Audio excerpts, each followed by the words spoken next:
But this isn't only occurring in Brooklyn. It's happening all over New York City, with another Freedom School in Mount Vernon and another one in Queens. As the Penn State basketball season comes to an end, Coach Mike Rhodes has already zeroed in on key factors that he hopes to improve on and use to succeed for next year. Good Morning America has been a Times Square staple for years. But how will they fare with new competition just across the street? Raising Cane's has been a fast-growing food chain, especially here in New York City. But what is this Raising Cane's doing differently to stand out from the competition? CNN is known for global impact through worldwide stories. So it was shocking when a story took a twisted turn leading here to New York City. Yeah. Agreed. Can I just, Go ahead, do your thing. Thank you, Jay. And I'm gonna make it quick. I have a special book with me. It's called The Book of Lies. Now, if you're an Eagles fan and you just happen to be on campus, there are people that will lie to you about what truly happens with the Eagles. It's crazy. I have names. Give me 1 second here.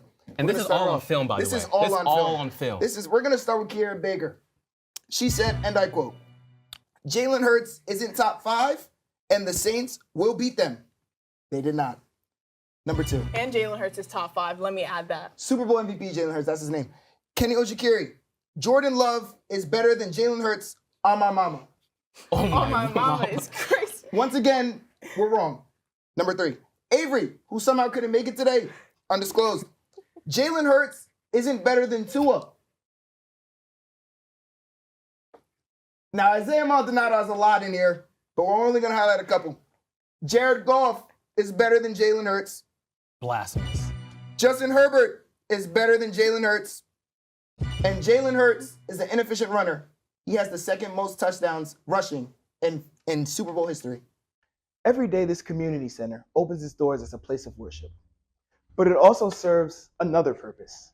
This temple is also a freedom school, founded by a familiar Bed-Stuy resident, leaving an imprint that could be seen from miles away.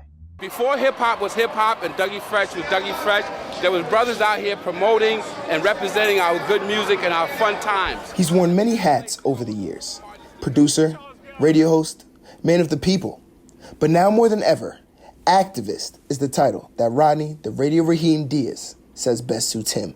I'm really caught up in a world where young people are telling me their dreams, and I'm loving it. A leader who believes the power of education is instrumental in uplifting the youth. So critical thinking gives you an opportunity to research and to develop your own thoughts. So that's what the students end up getting. The Freedom School is named after famed entertainer and civil rights activist Paul Robeson. It opened its doors in 2012 after the controversial closure of the Paul Robeson High School for Business and Technology. The closure left the community outraged and led Diaz to start the Freedom School. The only way excellent education will happen right here in New York City, if you have the power. Freedom schools were created in 1964 as part of the Mississippi Freedom Summer Project. The schools were used to educate African Americans during segregation. Today, the schools are used to teach students trade skills, music, filmmaking, as well as Black history. Student Troy Coelho believes these tools will last him a lifetime. Really just making sure that we stay together with like-minded individuals so that we're able to build on what we have. The school is staffed by a contingent of volunteer community educators.